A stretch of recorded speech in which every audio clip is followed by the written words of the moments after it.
Assalamualaikum warahmatullahi wabarakatuh. Perkenalkan, nama saya Fitri Al-Arifah. Saya dari Prodi SD. Nah, di video kali ini saya ingin menjelaskan sedikit tentang materi keterampilan menulis, keterampilan menyimak, keterampilan berbicara, dan keterampilan berbaca. Keterampilan menyimak adalah untuk mendengar atau keterampilan berbahasa untuk dapat memutuskan perhatian dan mencernakan informasi-informasi yang ada dalam kehidupan sehari-hari. Topik pembicaraan dan kode-kode visual dapat membantu kita mencerna pesan-pesan untuk melatih keterampilan berbahasa ini. Kita dapat sering menyimak atau mendengar diskusi yang dibicarakan yang dibawakan oleh orang-orang dengan latar belakang yang berbeda dengan kita yang mendengar. Nah, jika keterampilan bahasa adalah alat untuk berkomunikasi dengan orang lain, mengekspresikan ide-ide, dan juga memahami ide-ide orang lain, maka dari itu alat komunikasi yang berfungsi maksimal ketika faktor-faktor menunjang keterampilan produktifnya dikuasai.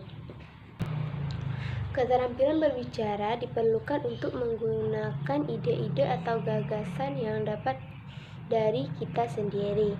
Ide atau gagasan itu tidak hanya disampaikan, tetapi dapat dicernai dengan jelas oleh si penerima info. Nah, keterampilan membaca adalah dapat membantu kita mengembangkan seluruh bagian-bagian pembahasaan seperti kosakata, ejaan, struktur bahasa atau kalimat dan penulisan. Membaca mempunyai dan meningkatkan pembahasaan dengan cara yang sesuai.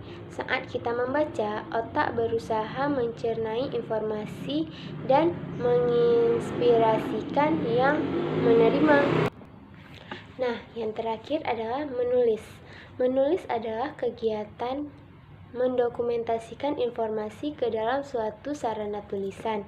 Dengan berkembangnya media sosial, hampir semua orang menuliskan kegiatan sebagai bentuk ekspresi diri, dan salah satu kegiatan keterampilan menulis kini tampak dianggap sebagai keterampilan berbahasa yang paling disukai.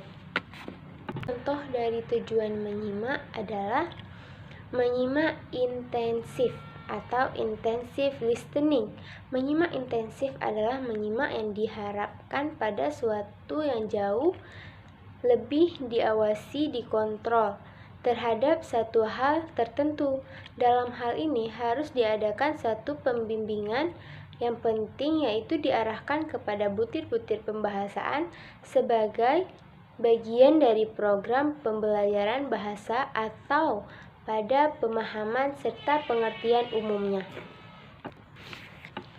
Tujuan menulis, namun di pihak menulis yang memerlukan kegiatan-kegiatan khusus untuk berkreasi yang bagus, fungsi dari berbicara, yakni mengatur dan mengonsentrasikan tentang sesuatu hal, menyampaikan pertanyaan-pertanyaan, fakta, opini, dan peristiwa, menumbuhkan, memelihara suatu hubungan, dan mengembangkan sesuatu benda tertentu melalui kosakata.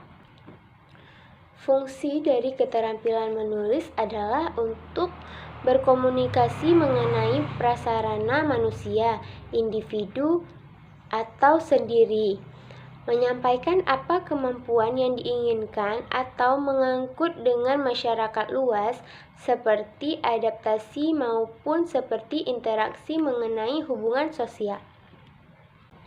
Nah, ada pula contoh dari keterampilan menulis adalah kegiatan penyampaian pesan, gagasan, prasarana, atau informasi secara tertulis pada pihak lain sebagai salah satu aspek dari keterampilan berbahasa. Menulis atau mengarang merupakan kegiatan yang kompleks. Yang kedua, ada contoh dari keterampilan menyimak. Salah satunya adalah anak yang mulai belajar berbahasa. Dia akan mulai menyimak bunyi yang didengarnya, lalu akan menirukan dan mencoba menerapkan dalam berbicaranya. Nah, yang terakhir ada keterampilan. Contoh dari keterampilan berbicara adalah salah satu keterampilan berbahasa sebagai kemampuan mengucapkan bunyi-bunyi, artikulasi atau kata-kata untuk mengekspresikan kenyataan, serta mengungkapkan pendapat atau pikiran dan perasaan kepada seseorang atau sekelompok, baik dengan cara bertahap ataupun jarak jauh. Nah, kesimpulan dari keterampilan menulis, keterampilan menyimak, dan keterampilan berbicara adalah faktor yang paling penting dalam kehidupan. Apalagi kita seorang public speaking, kita juga dapat berkomunikasi dengan yang baik, menulis dengan yang benar, dan menyimak apa yang akan kita sampaikan tersampaikan kepada sekelompok orang yang mendengarkannya.